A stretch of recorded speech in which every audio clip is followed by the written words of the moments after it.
todos aí para o canal GT Car School. Sou Gabriel Teixeira e hoje eu trouxe aqui para vocês essa belíssima máquina, Mini Cooper Cabriol S.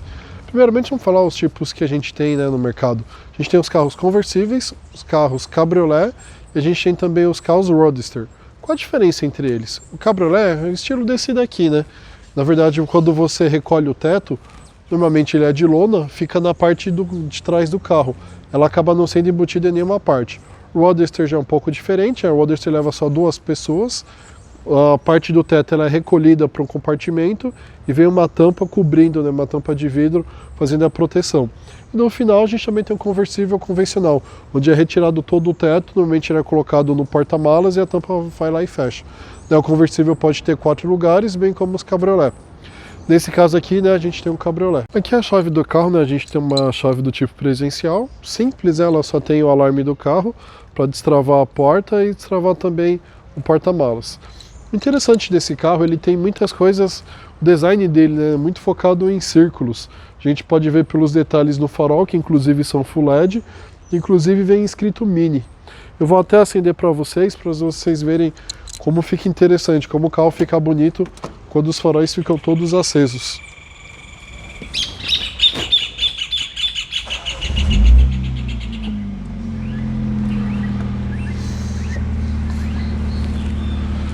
Também, inclusive, nesse carro, até o farol de neblina, ele é Full LED, né? Ele é também de LED.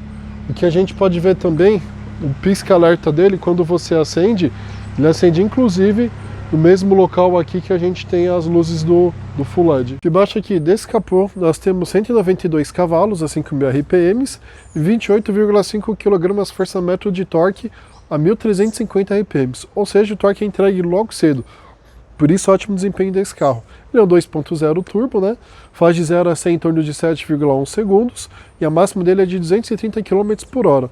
É um carro de injeção direta, né? Que é o que está sendo mais utilizado nos dias de hoje. E ele tem também um câmbio automatizado DCT de 7 velocidades. Bom, por ele ser um carro de injeção direta, ele tem alguns problemas aí a longo prazo, que seria um pouco de carbonização das válvulas. É um trabalho que você tem que fazer uma vez aí a cada 60.000 km, você vai gastar R$1.000, porém você ganha muito no desempenho e na economia do carro. Esse câmbio automatizado é um câmbio muito bom da BMW. Bom, aqui a gente tem um câmbio automatizado de dupla embreagem, né, como é conhecido o DCT de 7 marchas. Qual a vantagem dele em relação ao câmbio automático convencional? Ele utiliza a eficiência do câmbio manual com a praticidade do câmbio automático. Então como funciona? Eles são 2 eixos, onde tem marchas pares em um e ímpares em outro. São eixos paralelos. Então o que acontece? As embreagens, o carro tem 2 embreagens, então uma para as pares e outras para as ímpares. O carro fica pré-engatado a par, quando precisa passar para a marcha ímpar, ele simplesmente troca a embreagem e aí o acionamento é muito rápido. Isso permite com que as trocas sejam muito mais rápidas do que um câmbio CVT, ou que o próprio câmbio automático. A grande desvantagem dele um pouco é na saída, o carro perde um pouquinho na saída, e também quando a questão da manutenção. Essa embreagem ela dura em torno de 250 mil se você fizer a troca de óleo a cada 60 mil, como é o ideal. E aí o custo dela é um pouco alto, aí pode partir de R$2.500 até R$7.000, sendo que o custo aí de manutenção dela, né, só a mão de obra é em torno de R$2.000. Mas, no geral, para carro esportivo, do meu ponto de vista, é o mais interessante, é o que te dá uma pegada esportiva maior. E esse carro, como todos os outros Minis, ele tem uma suspensão um pouco mais dura. Mas ele tem aquele sistema, a ideia da Mini é de você sentir como se estivesse dirigindo um kart. Ou seja, um carro realmente muito fixo ao chão. Você sente isso quando você coloca no modo esporte, que ele deixa as suspensões um pouco mais rígidas, a resposta do acelerador fica mais rápida e também a direção fica mais direta. Dá realmente uma sensação muito boa de dirigir, né? Dá um prazer de dirigir que você encontra praticamente todos os Minis. Esse Mini é muito parecido também com o Mini Cooper S convencional, utiliza o mesmo motor, o mesmo câmbio. Porém, outro Mini você consegue até 5 ocupantes e esse apenas 4, né? Esse usa o esquema 2+2, como a gente vai ver lá dentro daqui a pouco. O interessante enxergar aqui no capô desse carro é que a gente tem aqui o recorte do farol, né? Diferente dos outros carros, normalmente o capô para um pouco antes, né?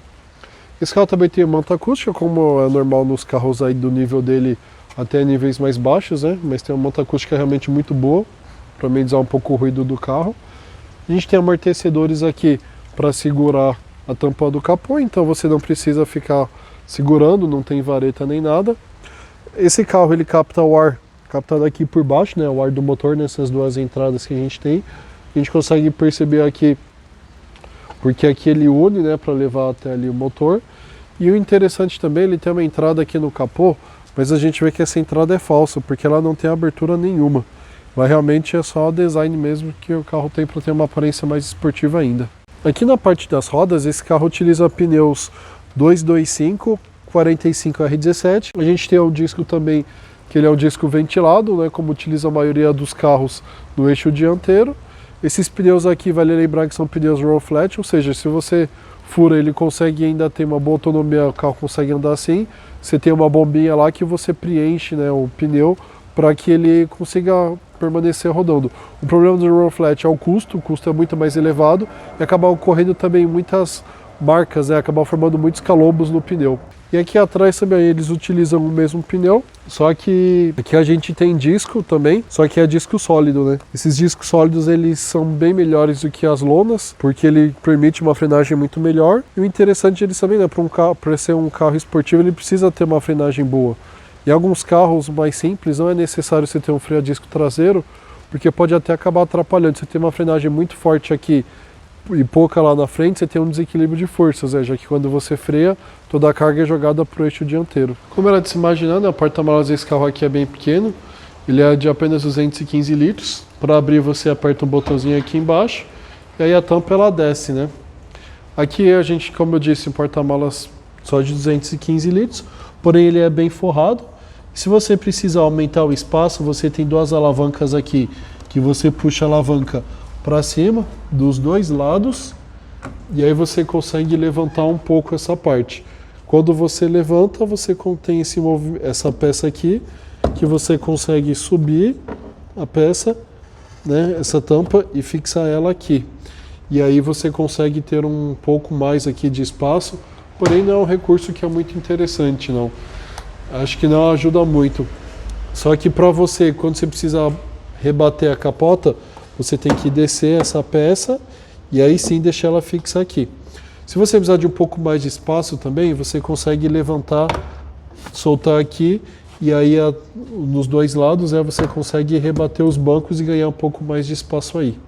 A gente tem uma luz lá para ajudar a clarear, mas não tem jeito, para uma família, esse carro aqui é o ideal para uma família, um casal sem filhos. Pessoal, queria pedir desculpa aqui pelo local, né? A gente teve que mudar, a gente estava no lugar aberto, porém começou a chover, e aí carro conversível não tinha como a gente manter lá. Pessoal, aqui na traseira a gente tem a bandeira do Reino Unido, né, na lanterna, ficou bem interessante, né? Não só na lanterna, mas também no teto do carro tem esse mesmo símbolo da bandeira. Para a gente abrir aqui a tampa do porta-malas, normal, como eu havia comentado, e aqui você tem um espaço porta-malas de apenas 160 litros. A gente pode ver que quando o teto está recolhido, ele acaba consumindo muito espaço aí do porta-malas, né? Relembrando, 215 litros com a capota fechada e com a capota aberta, apenas 160 litros. Esse carro, diferente do Cooper S, ele tem apenas lugar para 4 pessoas. A gente pode ver aqui que ele acaba sendo bem apertado, inclusive, porque você tem a estrutura lateral dele, que é onde é colocado, né, onde o teto é recolhido. Com isso, acaba consumindo muito espaço e fica apenas lugar para 2 ocupantes. Além disso, o espaço aqui para a perna é absurdamente pequeno, né? Seria mais para 2 crianças mesmo do que realmente para 2 adultos. Vou tentar mostrar aqui, né, o espaço traseiro como realmente é apertado. Então a gente abre aqui a porta do motorista, o banco está regulado para mim que eu tenho 1,80 m. A gente abre aqui e aí puxa, e aí eu ganho esse incrível espaço aqui para poder entrar. Então venho aqui, aqui e encosto para mim. Então dá para ver que eu fico bem confortável, né? O espaço aqui realmente é muito bom, né? Tá bem espaçoso aqui para mim. Então realmente não tem jeito, não tem como alguém ficar aqui, né? É extremamente apertado. Esse lado aqui está regulado já para uma pessoa que o banco está mais para frente possível, né? Então esse é um espaço que eu ganho, ou seja, o maior espaço traseiro que eu tenho é esse daqui. Porém é impossível porque lá na frente não caberia ninguém, né? Então realmente aqui seria o ideal mesmo para 2 crianças, né? Olha aqui, realmente O espaço aqui é extremamente limitado, a perna tem que ficar totalmente aberta, a perna está prensada aqui, né? Realmente é muito desconfortável. E você se sente extremamente esmagado aqui, né? A proteção aqui ele acaba pegando muito a lateral, acaba te deixando muito encolhido aqui. Pra gente sair a mesma coisa, você pega essa alavanca, né? Você abre aqui, mexe esse puxador e empurra a porta, empurra o banco e aí você consegue sair. Aqui a capota ainda está aberta. Imagina se ela tivesse fechada, eu teria muito mais dificuldade para conseguir entrar e sair do carro. A gente está aqui na parte interna do carro, né? A gente pode ver aqui, a gente tem um volante bonito, muito bem acabado, com as costuras aqui e tal. Ele é multifuncional. Desse lado aqui a gente tem a multimídia, né? Relacionado ao rádio, ao som, para atender o telefone. Desse lado esquerdo aqui a gente tem o piloto automático. Desse lado aqui a gente tem a porta, né? A porta ela é macia ao toque, ela é boa. A gente tem também os botões aqui do vidro elétrico. Os botões da frente, eles são os botões do vidro do motorista e passageiro, e esse traseiro ele abaixa e levanta os 4 vidros ao mesmo tempo. E mais à frente a gente tem aqui também o controle dos retrovisores externos. Nessa parte aqui fica a luz, né? O farol de neblina que esse carro tem. A luz baixa, luz automática, né? Tudo que o carro tem. A gente tem as borboletas aqui do volante, você pode fazer manualmente aqui a troca, só que se passar alguns segundos ele volta para o automático. E é interessante que todos os botões aqui do carro, eles imitam como se fossem de avião, né? Não são botões convencionais, mas como se fossem pequenas alavancas. O ar-condicionado ele é bisona, né? Ele é digital aqui para o motorista e para o passageiro. Nós temos aqui também a alavanca de câmbio, né? Você aperta um botão aqui na esquerda e aí você muda a posição que você quer, para o D, P, tal, e D e R, desculpa, o P, esse botãozinho que você aperta aqui. Ele tem alguns porta-trecos aqui na frente, porém nada muito grande. Você tem um controle aqui também, para caso você queira mexer na central multimídia por aqui. O espaço aqui é bem apertado, né? Se você colocar o braço, você tem esse apoio de braço, porém ele dificulta muito você mexer aqui no freio de mão. Então muitas vezes acaba se tirando esse apoio de braço para você ter mais espaço aqui para manusear. A gente vai ligar o carro, né? Esse botão aqui, você aperta ele, você ouve o lindo ronco do motor. A gente tem uma central multimídia aqui de 8.8 polegadas, ela é uma central multimídia grande, né? E é interessante que ela muda de cor conforme você vai mexendo, né? Se você mexer no ar-condicionado, você abaixar ou subir a temperatura, você pode perceber que ele vai mexendo, né? Se você abaixa a temperatura, esse branco vai mexendo, e se você sobe a temperatura, ele mexe aqui na parte do vermelho. Ele tem também aqui para você, como que tá, né, a previsão do tempo, e ela é real, porque estava mostrando agora há pouco que estava chovendo, agora mostra realmente que não está mais. Ela tem uma ligação direta de internet, né? Ela não precisa do seu Wi-Fi nem Bluetooth. Meu celular não está conversando com essa central multimídia. O interessante é ela tem conexão com o Apple CarPlay, porém ela não tem com o Android Auto. A Mini acaba fazendo esse tipo de coisa, você sabe por quê, mas os carros dela acabam tendo essa característica. Para a gente abrir o teto aqui do carro, né, tem o botão aqui em cima, a gente puxa ele para trás, né, para o nosso lado, aí o teto vai se abrindo. Ele abre parcialmente aqui primeiro, né, como se fosse um teto solar, depois você continua apertando, aperta de novo, ele vai abaixar os vidros, e ele vai fazer todo o fechamento da capota. Você vai até realmente o final, aí ele dá um movimento, aí você continua segurando, ele vai levantar os vidros para fazer totalmente o fechamento. E aí sim você pode andar com o carro. Você pode levantar aqui e abaixar o vidro tranquilamente, que não tem problema. Porém, se você não esperar ele abaixar totalmente, ele vai dar uma mensagem aqui de erro e pedir para você, vai avisar que não vai conseguir ir e pede para você parar. Para você fazer esse movimento, o carro tem que estar de 25 a no máximo 30 km por hora. E ele faz todo esse levantamento, segundo a montadora, esse fechamento é feito aí de 18 segundos, tanto para abrir quanto para fechar o teto. Agora a gente vai fazer o processo inverso, a gente vai fechar o teto. Então a gente vem aqui, puxa esse mesmo botão, põe ele para frente, então ele começa a abaixar os 4 vidros, vem com a capota vem fechando, faz o fechamento completo, vem depois fechando o teto solar, juntamente fechando os vidros do carro. Dessa forma a gente tem completo fechamento aí do carro. A gente pegou chuva, né, como vocês bem podem ver, e o carro mesmo assim a gente viu que a vedação dele é muito boa. Esse carro ele está com mais de 60 mil quilômetros rodados já, porém ele está perfeitamente vedado. Você não vê marcas de água internas do carro, você vê que realmente muito bem feito aqui o sistema da capota, né? Realmente o fechamento dele é excelente, eu tenho que reclamar. O problema é só o ruído, como ele não é um teto rígido, né? Ele acaba gerando muitos ruídos aí, principalmente quando você passa por valetas, entorções do carro, isso é muito perceptível. Mas questões de funcionalidade excelente, não há nada que reclamar do carro. Esse carro aqui ele tem 3 modos de condução, né? Ele tem o modo minimalista, que é o modo green, que é esse primeiro aqui que a gente põe para baixo. É onde ele fica mais econômico, segundo a Mini ele economiza até 40% de combustível, obviamente dependendo da forma como você dirige. Tem o modo mid, que é o mais equilibrado, né? Ele tem um bom para o dia a dia. E você tem aqui o Sport. O Sport ele muda algumas coisas, né? A direção ela fica mais precisa, mais rígida. A resposta do motor e do câmbio acaba sendo maior também, mais rápido. E também a suspensão ela se adequa. A suspensão ela fica perceptivelmente mais rígida quando você coloca no modo Sport. Né? Realmente o carro, você sente que o carro gruda muito, como se fosse um kart, né? Ele é ágil, é leve e realmente potente. É muito bom para as curvas quando você coloca nesse modo Sport. Aqui na frente no televisor a gente vê que a ergonomia do carro é um pouco ruim para você mexer aqui no espelho retrovisor é complicado. Aqui os comandos, de certa forma, eles estão próximos, mas se você está dirigindo o câmbio ele fica muito mais embaixo.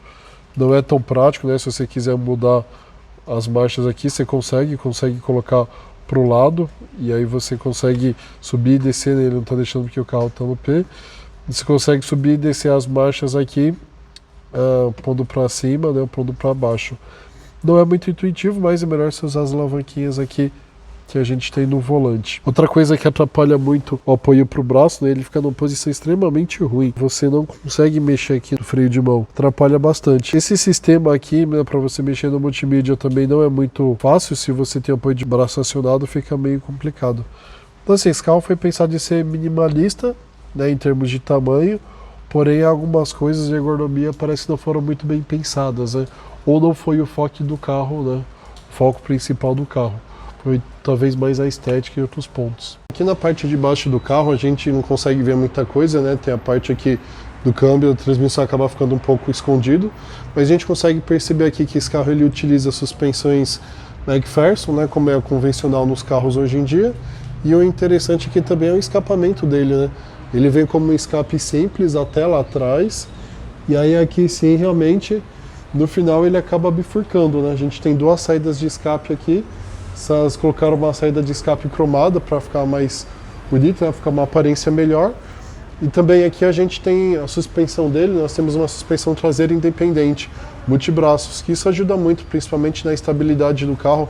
Por ser um carro esportivo, acaba ganhando muito nisso daí, né? Você sente o carro mais no chão, realmente te dá uma firmeza melhor, que é o que eles falam do carro parecer realmente como se estivesse dirigindo um kart. Então, pessoal, vale a pena ou não vale a pena a compra desse carro? Bom, vamos mais alguns dados aí, né? A economia dele, o consumo. Ele faz um pouco mais de 11 na cidade e um pouco menos que 14 na estrada, isso segundo os dados da própria Mini. Na verdade, eu acho que eles são muito otimistas, porque um carro com essa potência raramente vai chegar numa economia tão grande. Vale ressaltar que essa versão S, versão intermediária, acima dessa a gente tem a John Cooper Works. Ela tem 231 cavalos e 30,5 kg força-metro. Essa segunda, né, John Cooper Works, ela tem a potência muito parecida com o Golf, aí os dados muito parecidos com o Golf GTI, né? Então, porém, o Cooper nessa mesma configuração vai custar uns 50 mil a mais. Esse carro, estamos falando agora em maio de 2021, ele está em torno aí de 240 mil, 260, é difícil especificar, porque com o aumento do dólar o preço está aumentando muito, né? Está um momento meio complicado. Mas é isso aí, agora alguns dados, né? Também o pessoal reclama muito desse carro. O carro ele fica muito barulhento quando você está com a capota fechada, balança muito porque o carro não tem uma rigidez torcional tão boa assim, e porque assim, ele não foi feito um carro totalmente para ser conversível. Na verdade ele foi feito o Cooper convencional e retiraram o teto e fizeram alguns reforços estruturais. Porém, não foi suficiente para garantir essa rigidez do carro. A manutenção desse carro não é barata, só para a gente ter uma ideia de alguns preços. O amortecedor dianteiro dele custa 3.000 par, o traseiro é 1.500, porque o dianteiro é mais caro, porque ele tem aquele sistema que a gente fala de deixar mais rígido quando você está no modo esporte. Outras peças também, o disco ele custa em torno de 1.500, é o disco de freio, a pastilha custa em torno de R$600 aí, só para você ter uma ideia, e os bicos injetores, os 4 bicos injetores de injeção direta, custam em torno de R$700 cada um deles. Esses custos não são os da concessionária, porém são peças de boa qualidade, de boa procedência. Então, concluindo, do meu ponto de vista, esse carro é um nicho muito específico, só compensa se você realmente for solteiro ou casado e não tiver filhos, não se preocupar em levar pouca bagagem. É um carro que não é versátil para a cidade, é um carro ruim para levar bagagem para viagens e realmente é como um segundo ou terceiro carro para quem realmente gosta muito de ter um esportivo. Agora, seu objetivo é como diversão, não vai ser seu carro de uso diário, vai ser realmente um brinquedo para você, aí sim, vale a pena, vai fundo, porque esse é o conversível mais barato vendido no Brasil. Lembrando que atualmente são vendidos apenas 9 modelos aí de conversíveis. Pessoal, não esquece de deixar aquele like pra gente fortalecer o canal. Compartilhe com seus amigos, familiares, nas suas redes sociais esse vídeo. Não esquece também de se inscrever. Aqui também acione o sininho para vocês receberem notificações quando a gente postar os novos vídeos. E também siga a gente no Instagram, também no Facebook, GT Car School. Beleza, pessoal? É isso aí. Obrigado. Até a próxima. Valeu!